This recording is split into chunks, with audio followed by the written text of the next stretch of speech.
एक दिन ऐसा आता कि मालूम सुब्रत सागरी देखते देखते, आंखों के देखते देखते सामने आदमी खड़ा है, दुकान में आग लग गई। शाम को शटर बंद करके गया था, सुबह राख मिली। बेचारे किसान ने मेहनत की, 4-6 महीने साल भर उसने मेहनत की, और शाम को गल्ला रख के गया खलियान में, और सुबह आया तो राख मिली। इसलिए पंडित जी, सिद्धांत कहता है देर लग सकती है, अंधेर नहीं होता। इसलिए जीवन जीना है, पवित्रता के साथ जियो। अशुभ हो गया तस्मिच्छम दुक्कड़म करना सीखो, प्रतिगुण करना सीखो, प्रायश्चित करना सीखो, निंदा ग्रह आलोचना करने को भगवान तस्मिच्छम दुक्कड़म। कोई गलती नहीं सुधार पा रहे हो, तब भी गलती को गलती स्वीकार करो।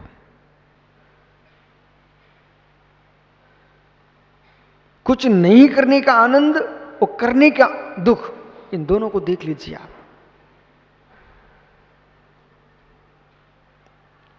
पुण्य कहूं, कुछ नहीं करने का आनंद और करने का तनाव, इन दोनों को देख लीजिए। हो। कोई पुरुष विधान करवा रहा हो, पंचकर्म करवा रहा हो, मित्र, और कोई मात्र पंचकर्म देखने आया है। जो देखने आया है ना, वो ज्यादा विशुद्ध प्रणामों से बैठा हुआ है। वो पंडाल के अंदर होता है, जो करवा रहा ना बेचारा, वो बाहर घूम रहा। बोले भैया कुछ व्यवस्था तो कम तो नहीं है।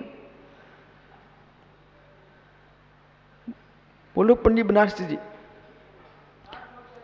विमल कुमार सौर्या पंडित जी, सुब्रत सागरी, विमल कुमार पंडित सौर्या जी एक दिन हमसे बोले महाराज जी आज समझ में आ गया। हमने क्या हुआ पंडित जी? बोले अभी तक मैं प्रतिष्ठा 4 प्रतिष्ठाएं कराने जाता था, इसलिए पता ही नहीं चलता था। बोले गए प्रतिष्ठा कराई, वो आनंद से घर आ गए। जब उन्होंने मदनपुर में पंचकर्म करवाया और मदनपुर मंदिर बनवाया उन्होंने जब, तो एक प्रतिष्ठा 4 देश का ख्याति प्राप्त अपने हाथ से कई बार पंडित जी काम करते मिले वहां पर। बनारसी पंडित काम कर रहे थे तुम्हारे सौर्या जी, और हमसे बोले महाराज जी अब समझ में आता है कि पंचकर्म कितना कठिन होता है। बोले एक दियसलाई भी चाहिए तो हमको लेके आना पड़ रही है, एक छोटी सी वस्तु जो हमको लेके आना पड़ रही है। पहले तो मैं मंच से चिल्ला पड़ता था लोगों से, बोले ये व्यवस्था नहीं बनी है, लेकिन आज समझ में आ गया कि व्यवस्था कहने में कितनी सरलता है, व्यवस्था बनाने में कितनी कठिनाई है। जीवन में अनुभव भी आना चाहिए। रवि, पिता से सिक्का मांगने में कोई देर नहीं लगती है। पिता बन के कमाने जाओगे ना बेटा, फिर पता चलेगा। गुरु के पास आकर के ये कह देना अनुशासन होना चाहिए, ये बहुत सरल है बेटा, तुम अनुशासन करके दिखाओगे तब तुमको मालूम चलेगा।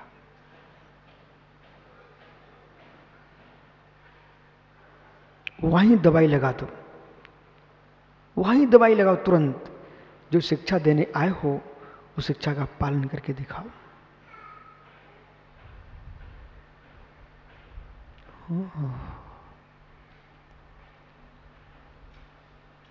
क्या हो गया?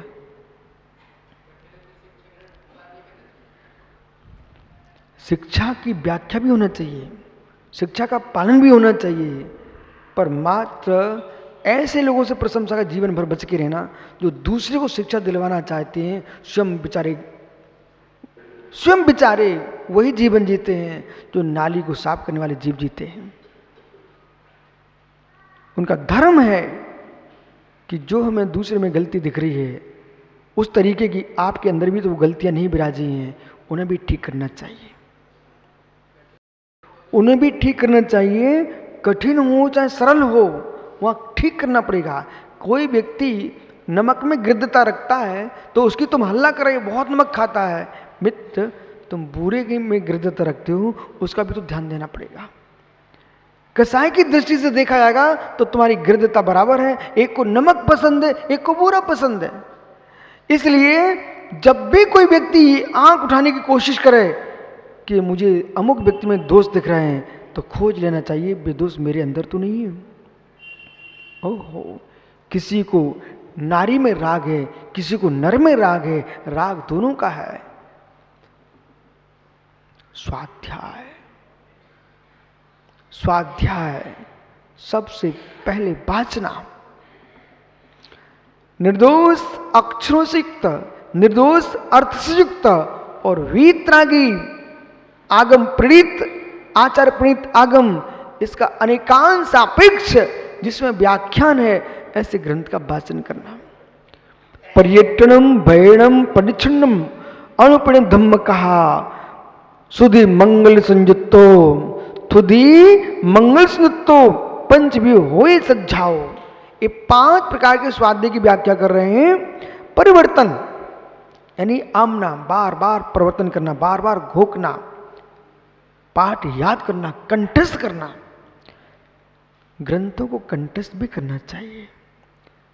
अंटी का दाम और कंठ की विद्या, जब पड़े काम तब खोल दो। मित्र, दूसरे के हाथ में धन और ग्रंथों की विद्या जब काम पड़ेगा तब काम में नहीं आएगी। आपने रखवा दिए 1 करोड़ रुपया टोंगिया किसी के हाथ में, बोले भैया हम आपसे ले लेंगे, और जब तुमको जरूरत पड़ी वो लेके भाग गया, अथवा कहता भैया है ही नहीं अभी, तो किस काम की? यहां तत्व की व्याख्या चल रही है और प्रसंग कोई छिड़ गया। अब तुम कह रहे वो सास मिलेगा, वो सास यहां पर है ही नहीं है, वो सास तो कोई दूसरे विराजमान है। मित्र, ग्रंथ कंठ में होना चाहिए, वो हाथ में अंटी में दाम होना चाहिए, सुखी रहते हैं।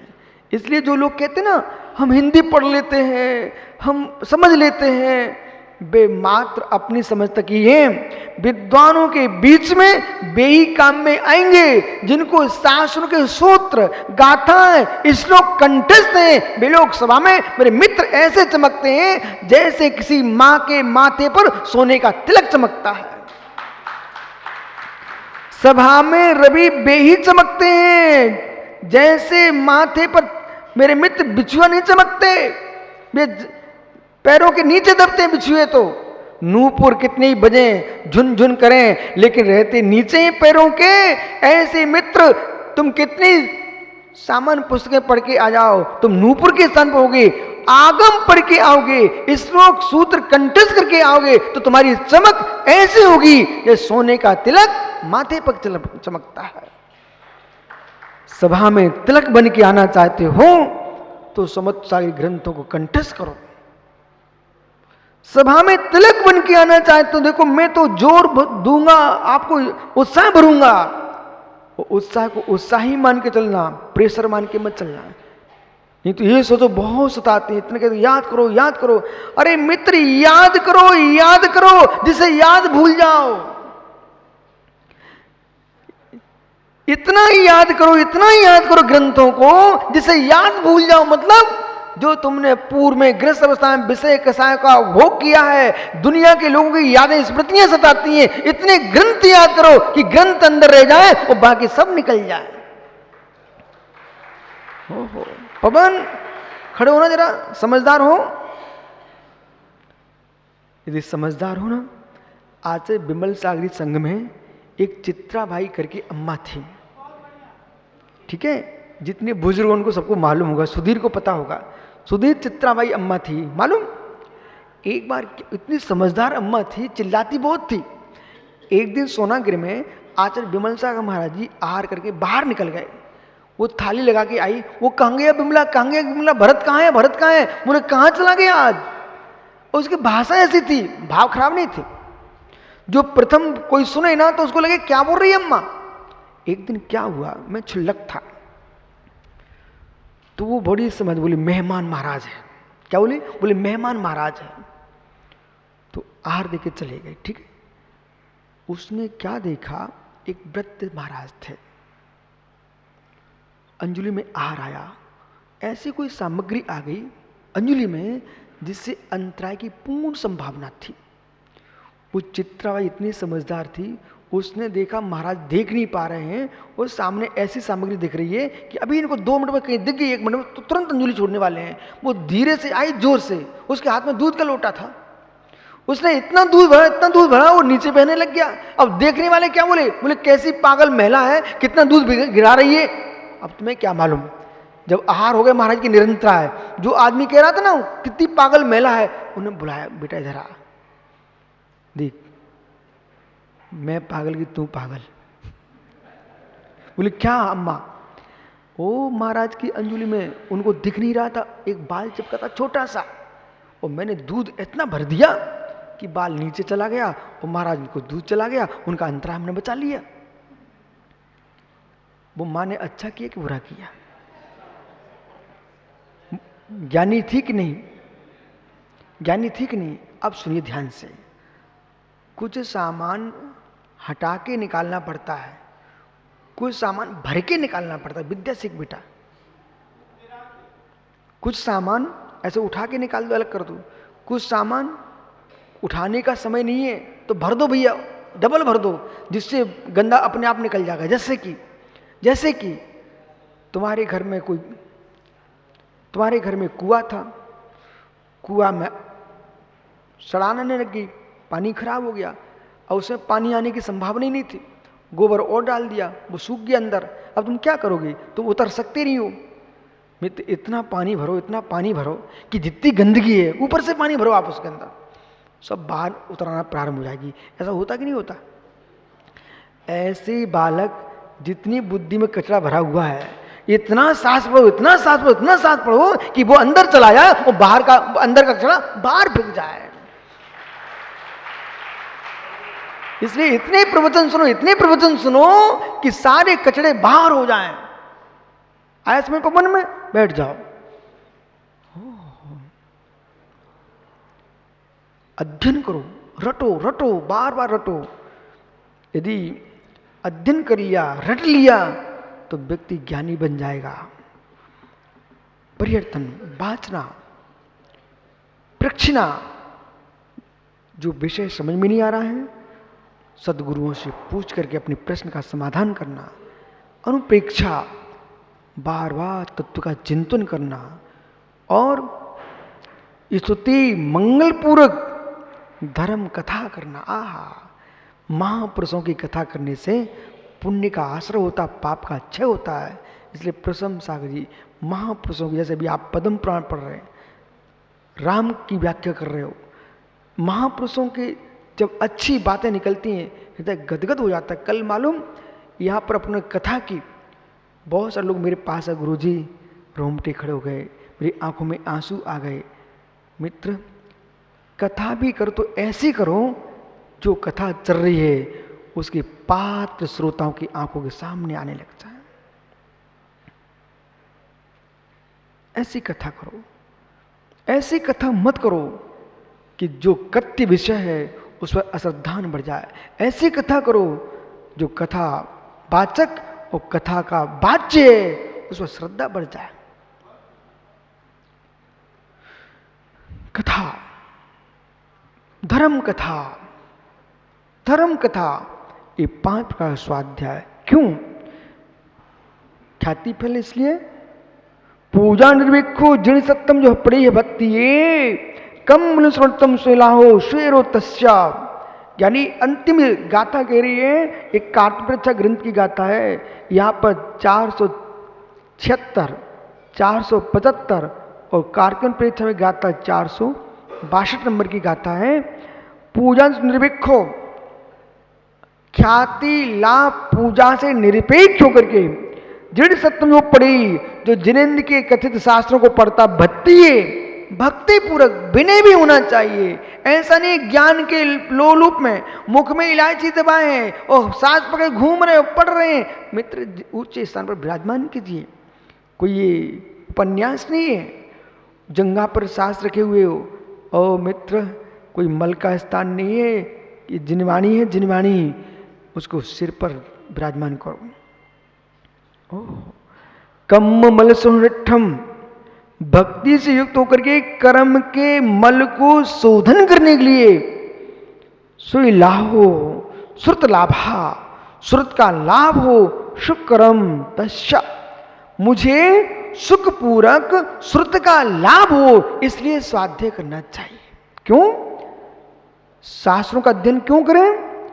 इंद्रियों के निग्रह के लिए, पूजा आदि से निरपेक्ष होकर के भक्ति पूर्वक जिन शास्त्रों का अध्ययन करता है उस जीव को श्रुत का लाभ सुपर सुखकारी होता है। आप अध्ययन करोगे ना तो आपके परिणाम विशुद्ध होंगे, आप ज्ञानी बन जाओगे, दूसरे को समझाओगे ना, सामने वाले परिणाम अच्छे हो जाएंगे। एक श्रेष्ठ वक्ता लाखों जीवों का कल्याण कर देता है। इसलिए वक्तत्व कला ब्रह्मांड की सबसे उच्च कला है। लिख के तुम रखोगे ना तो धीमे धीमे बढ़ेगा। और उपदेश जो कर रहा है एक काल में कितने जीवों को सदमार्ग पर लगाता है। इसलिए ज्ञानियों, भगवान तीर्थंकर भी दीक्षा ले लें, भीड़ नहीं। केवल ज्ञान भी हो जाए तब भी कुछ नहीं। जब देशना कीर्ति है तो लाखों करोड़ों जीवों का कल्याण होता है। इसलिए अपने जीवन में जितने देश में मुनिगण हैं, त्यागी वृंद हैं, धर्मात्मा जीव हैं, इन सबको चाहिए वक्तत्व कला अवश्य सीखें, अवश्य सीखें, क्योंकि तुम्हारा कल्याण तो हो ही रहा है। ये दूसरे कल्याण हो जाए तो तुम्हारा क्या जाता है? कैसे? गोपाल दास जी, अंतिम बात मेरी आपसे कह रहा हूं, देश के किसानों के पास सूचना भेज देना। आप तुमने गेहूं की फसल बो दिए, अरे भाई आपको तो गेहूं मिल ही रहे हैं, क्या टेंशन? पूरी फसल अच्छे से निकालो। यदि भूसा हो जाए तो भूखे गाय भैंस को भी खाने को मिले। आजकल क्या चल गया है, ऊपर ऊपर से बालें निकाल दी और छोड़ दिया, और बाद में हार्वेस्टर चला करके उसमें आग लगा दिया आपने। वो बेचारे जानवर भूखे मर रहे हैं। अरे तुमको नहीं ले जा पा रहे, कम से कम गौशाला में भूसा भेज दो, बे गाय तो पेट भरेगा। लेकिन ऐसा मत करो कि खेत में छोड़ करके आग मत लगाओ। मेरे मित्र, उस धान को भूसा बना करके गायों के पेट की आग बुझाओ। जरूर सूचना करना। किसानों के पास बोले भैया तुम आग मत लगाओ, तुम इनका भूसा बना करके जो पशु बेचारे कमाना नहीं जानते हैं उन्हें खाने की व्यवस्था कर देना। बैठो। आत्मा स्वभावम परिभाव भिन्नम, आत्मा स्वभावम परिभाव, आत्मा का स्वभाव प्रभाव से अत्यंत भिन्न। महावीर स्वामी की